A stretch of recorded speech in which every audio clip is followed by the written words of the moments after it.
Hello, and thank you for joining me. You're here with Data Science Teacher Brandyn, and we're going to build an NLP model, an NLP TensorFlow model for the classification of Amazon reviews. So 1 star, 2 star, 3 star, 4 star, just based on the reviews.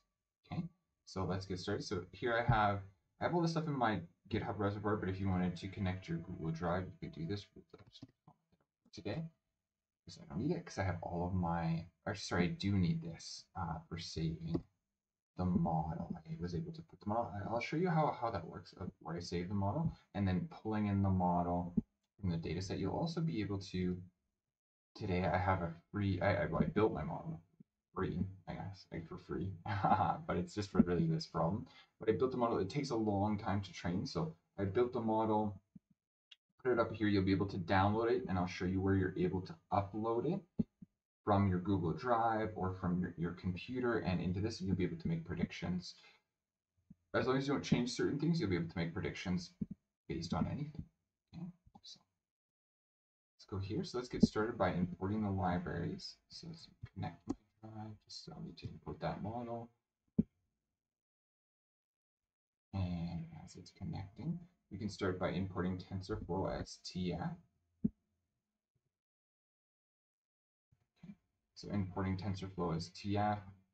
sklearn model section, we're going to train, test, split. Okay, we're going to do pre-processing. We're going to need the label and to do this, just to change the targets, because it's 1, 2, 3, 4, 5, but our model, it works better if it's 0, 1, 2, 3, 4. Okay, so just doing Python indexing from the lowest number. Okay, and then here what we're going to do as well from our metrics that we want to import, we want to include our confusion underscore matrix, which is just really important for understanding a classification problem. We also want to import the NLTK, the natural language toolkit library, and the string library to get rid of some of our punctuation marks. And then we're also going to include the Porter stemmer NLP as well. And we'll use that to help get rid of all of the different types of conjugations for verbs and stuff. Go through that. Okay, so we'll load up our data set here. And there's actually quite a bit more in this data set, but really what we're going to be focusing on is the review text and predicting the overall rating. So you could possibly put all of this other stuff into the model as well, if you wanted to. Okay, so looking at this, so we do have a few null values, but nothing really too concerned about. We have one text that's blank and one reviewer name that was blank. There's only one, and it's of a review, it's of a feature. We can't, pretty hard to fill a review with another review, kind of pointless, truthfully. So we'll just drop that one. So we're print the shape, and then we're going to go df.drop_na and just assign it over top of the df. So now we have 4,913 rows with 11 columns. Again, we're really only concerned about 2 columns. Okay, so let's look at our targets. So looking at our labels, we want to do value counts, and here what we're going to do is plot. Okay, so we're going to do a pandas plot on top of our labels. You see we have a very large imbalance. That would be something that we have to be careful about fixing. We want to fix our, we really want to increase this only in our training size, but we want to get this more balanced so that we can understand really how our predictions actually are setting. And are they predicting all of them equally well, or are they just really, what will happen is you'll end up focusing and predicting class number 5 really well, and that can be a problem.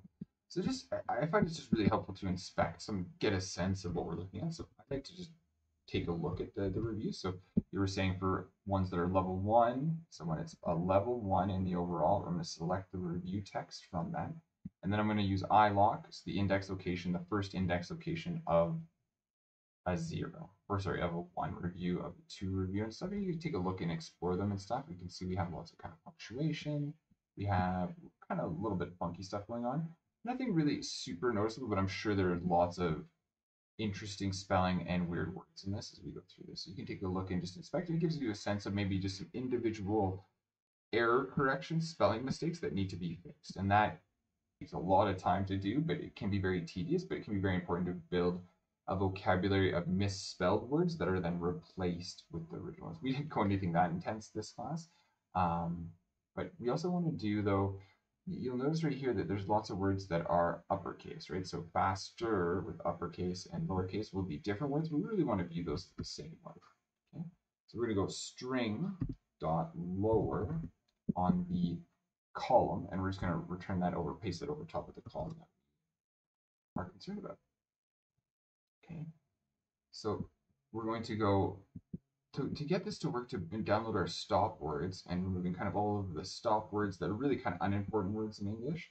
Stop words and then the punctuation. We'll do this all in one cell here. We'll do this quite quickly, but we're going to go nltk.download, and we're going to go nlt, and we're going to go from the nlt the nltk library dot corpus stop words. We want the English words. Okay? Then from the string library that we ported up at the top, we want to do punctuation. And then we're going to take those and we're just going to replace anytime we see any of those words in our library. All right, now we're done that, so we've gotten rid of those. A little bit more complicated with the porter stemmer, but I'll show you what we'll do here. This is just an example of what we'll put into a function.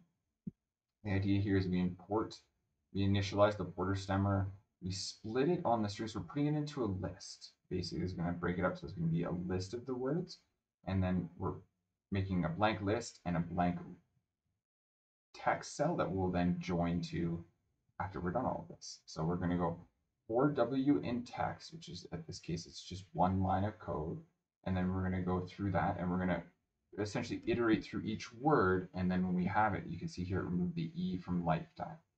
It can, I don't know if there's any other words in this one. There's one more.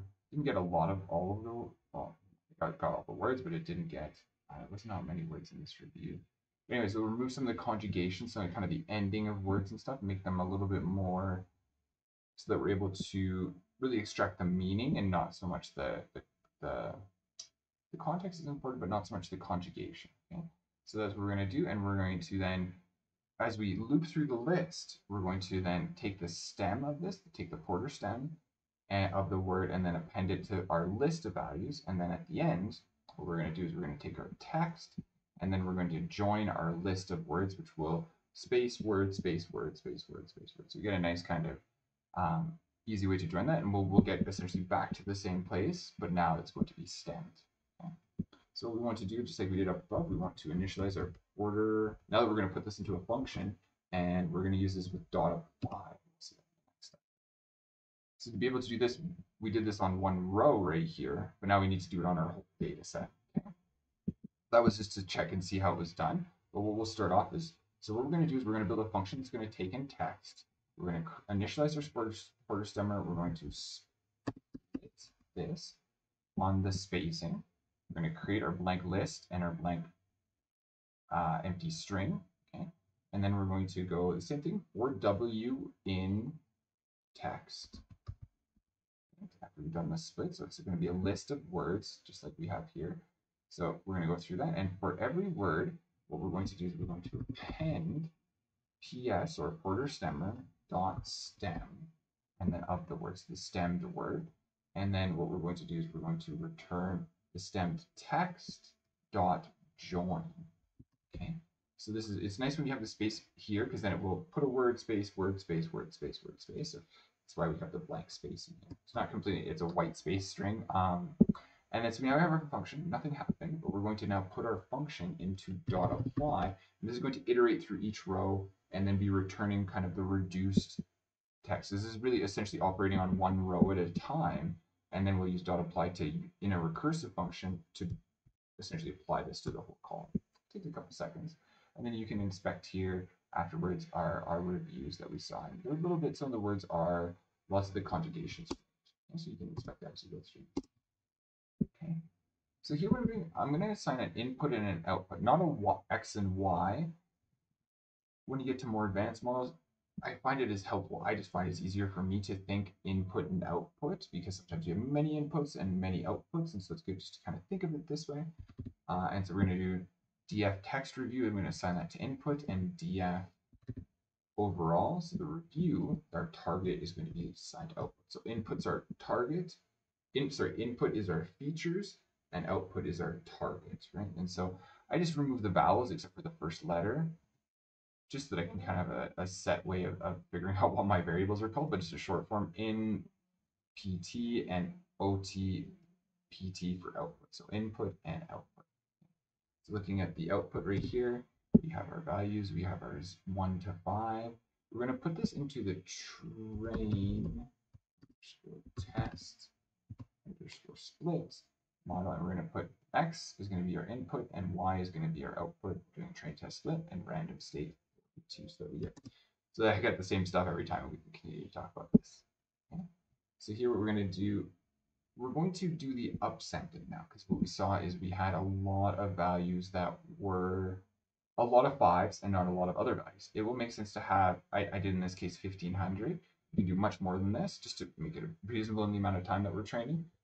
But I'm going to upsample all those other ones to get, and maybe downsample the largest ones to get all of them equal, and so that our model doesn't favor one class. So what we're doing here, we're getting the value counts of each of the classes, and we're just taking the index of this. If you look at this, this is, so we're just going to get this 5 for, we're going to get the index of this, and so if you put dot index on here, it's going to give you the index values right here, 5 to 2. Okay. And then our targets right here, output train, value counts, and then index. Okay, so we're going to assign that to a list of targets, and we're going to have a list of targets that we can iterate through in this next section. So now we have a list of our targets, our different categories, and we're going to create a blank data frame and for our input, and a blank data frame for our output, and then we'll just replace these over after we're done. Okay, so and I just called them one after because these are not things I'm going to use a lot, and I like to keep my variables quite short if possible. And notice that I'm only upsampling the train. This is only going to be on the train data, not on the test data. This is why we had to do this after the split, because if we upsampled before we did our split, we'd be having some of the same rows in the test and train, and that would really work well for us. That's kind of cheating, I guess. Okay, so here we're going to do for C, so for class in targets, we're going to select the number of rows from our train, and we're going to base this on the output though. So if the output is equal to C, our class, we're going to get the index from that, and then we're going to use the index values in lock to select out those index values. So we're going to get just a list. This is going to get us at first, our first step is getting a list of only the values in our inputs that are based on the target that we want. And then what we're going to do is we're going to sample this.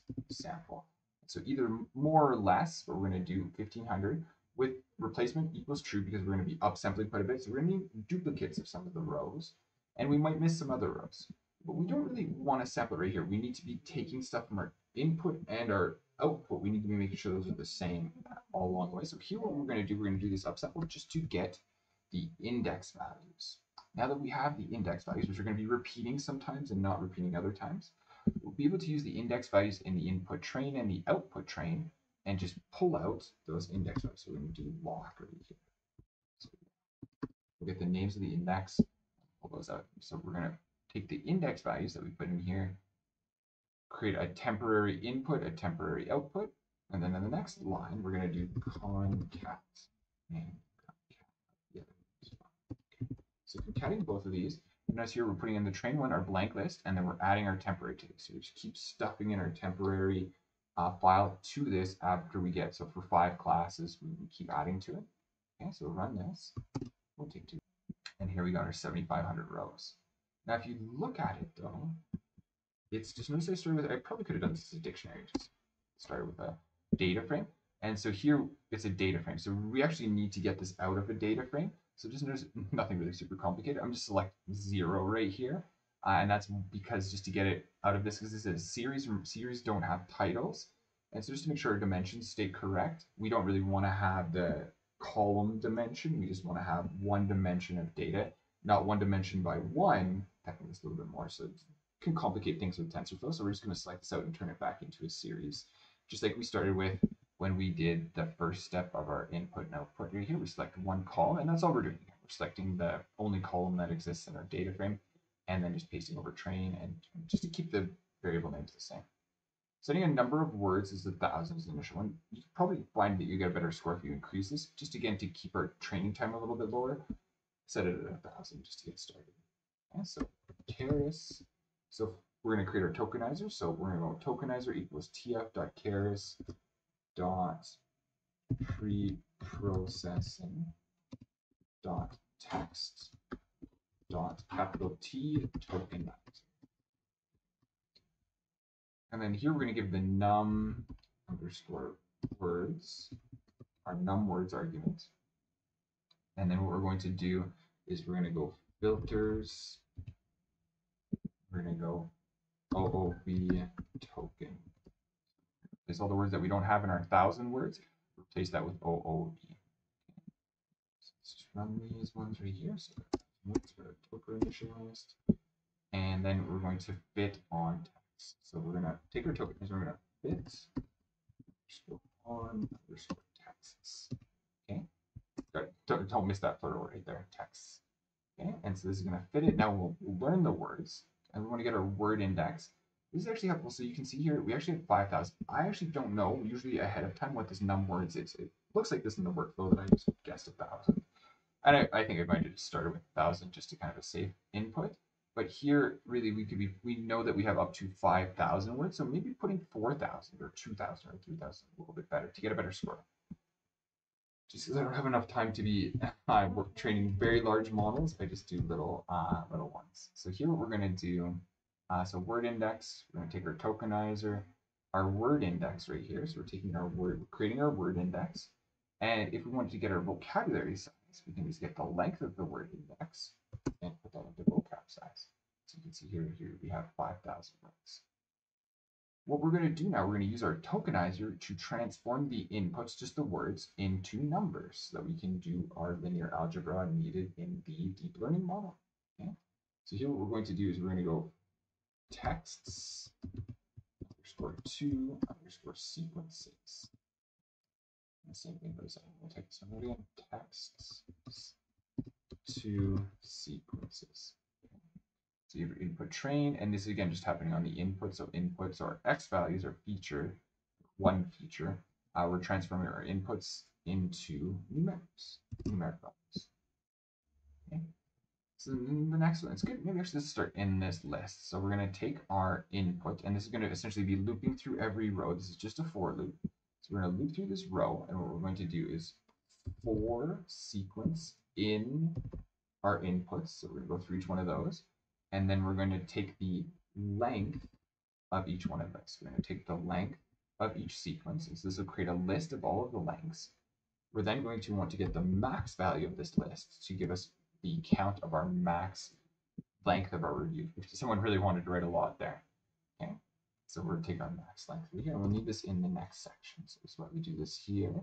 And then what we'll need in our padded sequences, we're going to go tf.keras utils dot pad underscore sequences.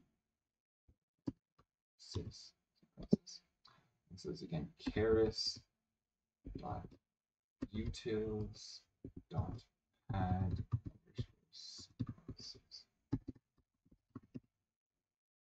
And then here what we're going to do is we're going to go in our input train. In the first one, we're going to do padding equals post, max length equals the max length variable that we just created above. And you can make this smaller as well if you wanted to. There's no reason that you have to make it this large. And then max length equals to max underscore length. Sequences. Almost done our pre-processing. Next step, we kind of got to spell padding correctly. Oh, spelling is apparently more important in Python than in English. Okay, so here we do our padded sequences, and the next thing we need to do. So our label is in numbers, but again, it doesn't start at 1. So what we're going to do is we're going to transform this so it starts 0, 1, 2, 3, 4, 5, 1, 2, 3, 4. In place of 1 to 5, we're going to go 0 to 4 to again allow for it just fits better into our model, and we need to have this set up. This is a good practice because it sometimes might not be a numeric value. It might be strings of these numbers. So we need to convert it into, again, our value. So this is something I always do it because we have this label. I'll have this variable, the LE, our label encoder, available to untransform this, to do a reverse transform, and we'll be able to use this in understanding predictions as well. So it's kind of double handy, I would say. Okay. So we're going to initialize our label encoder, or kind of standard sklearn workflow. Fit this as we put it together. We're then going to go, we're going to send that to LE, and we're going to go LE.trans, and then LE.trans. Okay. So do that there, and do that. Okay. So the next thing we're going to do, we're going to go to categorical right here. So we're going to change these from a string, or sorry, from a one column of values. We're going to change this into a one-hot coded vector of the value. So this is saying that the 4-star position number 0, 1, 2, 3 is now the 4-star. So this is saying that if we were to predict this value, we'd be predicting this last one. And so what we're actually going to have is a model that predicts all 5 classes, and we would take the highest class, the highest value it settles on, as our final prediction.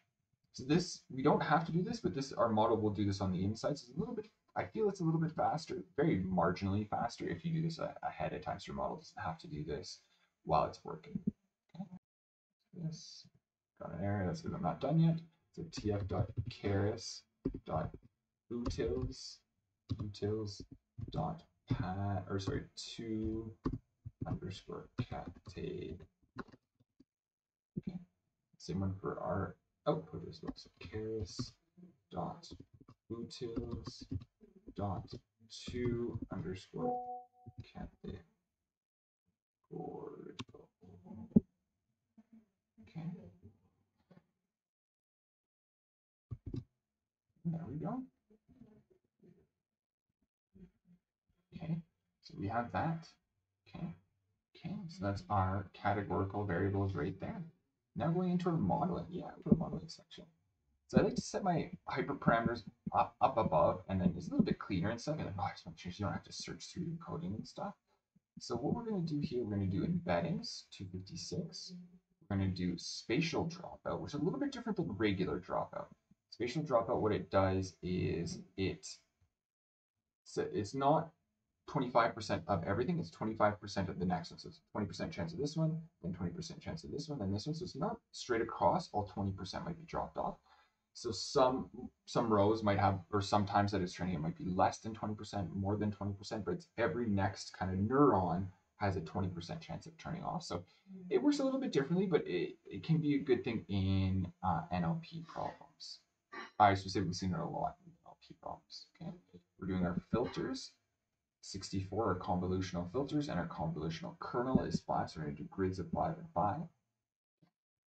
What we're going to do here is pool size of 4 recurrent neurons is going to be 256. Drop out of 4 in between our recurrent neurons, which we'll get to, and our dense layers right here, 64. Okay, so learning rate is going to be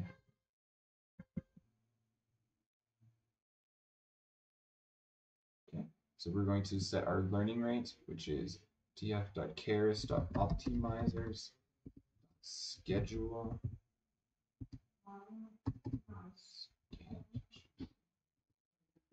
optimizers, tf.keras.optimizers.schedule schedules. Sorry, and here we're going to do exponential decay. So the next thing that we're going to do, so exponential decay, and then we're going to say decay steps and decay rates. So I'm going to change this for 200 steps. So every time that it trains, it's going to multiply this, or every epoch, it's going to multiply this by our decay rate. So it's going to get smaller and smaller learning rate and kind of give us a softer landing at the end. This gives us the risk of overfitting, but NLP is tricky anyway. So we got to do all we can to get a good model. So here we're doing after we've initialized everything, let's run this to make sure this works. oh, I spelled the K steps correctly. K steps, okay? So decay steps and learn decay rates, okay? So then we're going to go model is equal to tf.keras.models.sequential. In our first layer, we're going to go model.add tf.layers.embedding.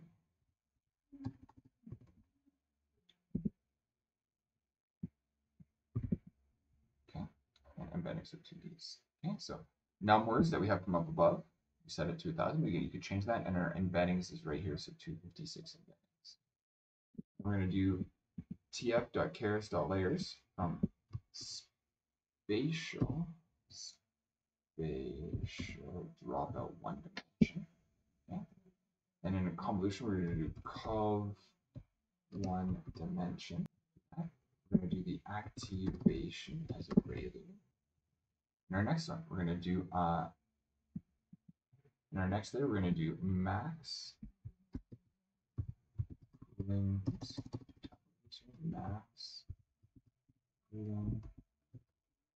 that would be one dimension as well.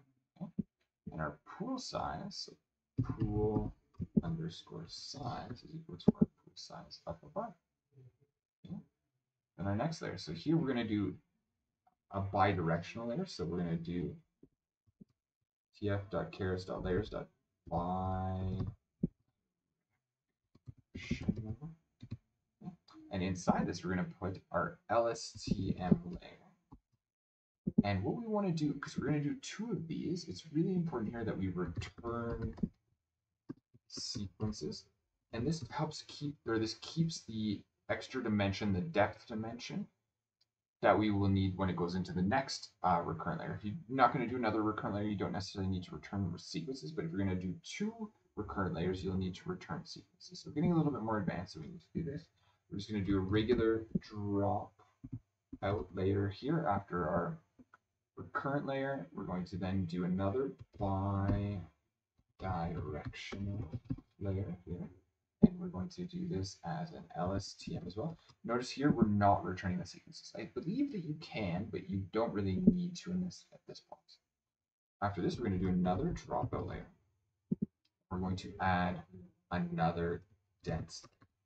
So here what we're going to do, and for the dense layer, we're going to do an activation of rate. And then our final layer, we're going to do another dense layer, our output layer. We're going to have 5 classes, and our activation should be softmax. Activation is softmax for 5 categories. So here what we're going to do is we're going to do compile. Here we're going to do a loss of tf.keras.losses dot categorical loss entropy. And our optimizers, we're going to go tf.keras.optimizers dot RMS. So that means root mean squared property. Okay. And here we're going to give our learning rate, learning underscore rate, our learning rate from up above right here that we created the schedule for, which starts off at 0.1. Let's see how it trends. Okay, so there we go. And let's compile our model, and we're returning the metric of accuracy. Okay, so let's fit this to make sure this works. We're going to skip this. We're just import our model from down below to get a sense of this. Okay. Okay, so it's training, everything's good, so we're good to go. But because we're going to take a long time, I have a pre-trained model that you'll be able to download again from the website. So to my website, and here it is. You'll be able to download the Amazon review model here. Okay. So if you wanted to, if you trained the model and you wanted to save, actually let's do this first step.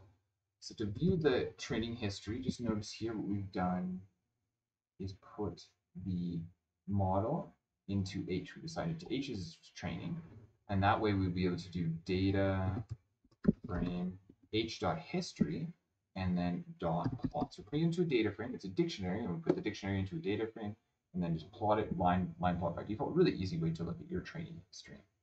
So I won't run that because we don't have our history object. And then if we had trained our model, we're going to model.save, and you give it the file path in your Google Drive or wherever you have it to where you want to call it. And this is called a .h5 file. So it's model and the name of the file. Okay. Here we're going to do a confusion matrix. Confusion underscore matrix of our model. We're going to tf.argmax. And then we're going to look at the output. And this is just accessing to make sure that it goes across the rows, because right, we're looking for of the values across the row, which column is predicted the highest, and that is our final prediction. We need to do the argmax is really important, but it's just giving us the index position of the value that's the highest. Okay, so argmax, and then we're going to go model. In the second one, we're going to go model.predict, and this is going to go our input train. And so we're giving it our basically our predictions, and then we're still going to go across the x-axis for this. Okay? This is going to produce that output. So I'm not going to run this because we don't have the model initialized right now. Just to show you what I did here, I just went through the value. I used the label encoder, and I did inverse transform of a range from 0 to 5.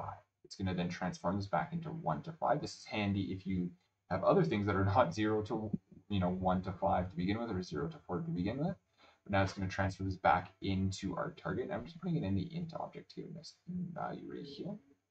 And then to do this for the predictions, I'm going to do the same thing. And I'm just going to notice that I'm putting this in an f string, and then I'm putting the values inside curly brackets, and then underscore pred. So it's going to be the same thing, but underscore pred, just so we get values. And when I put this then into a dictionary, into a data frame, I'll be able to plot this. I won't run this because we're not going to be able to see anything.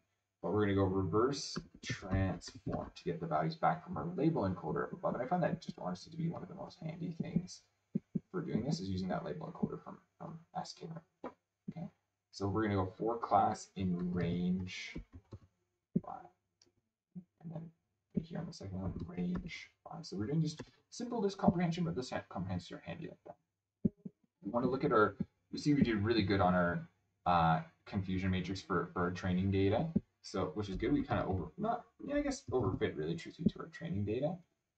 But we'll find out how we deal with that as we get to more advanced models. Really, this is the most advanced I think we could get for the sequential model. And after this, to get a really good NLP model, we'll need to use the functional model, which we'll get to in the future classes. So here we're going to go a note equals true. And we're going to do CMap equals our light palette. And we're going to go plot equals title, and we'll give this a title right here. So you can see these values right here. Very nice value. I did the same thing for the test. I just put all those lines down into one thing right here, so you can see our test as well right here. Okay. So if I have a saved model, what I can do is tf.keras.models.load underscore model. So load up my model that I trained before. And this is the same one that I put into training review. Okay, so here what we need to do is we need to do tokenizer dot texts underscore 2 underscore sequences. Okay. And so just noticing here, well, you can call it whatever you want, but just load up the model that you imported from your workflow. Okay. So here we're going to go tf.keras.utils.add underscore sequences. Okay. And then what we're going to do is argmax review model rating argmax model.predict. Prediction from the review that we get is the padded review. And again, we're going to get our axis equals 1. And then what we're going to do after that is we're going to give the prediction, the final prediction, the index position of that. We're going to give that to reverse transform. We have a rating, we have a little function. So now we have a function. We're able to give it. I thought this was kind of fun. I gave my reviews for my teaching website. I gave it to this Amazon. I was just curious.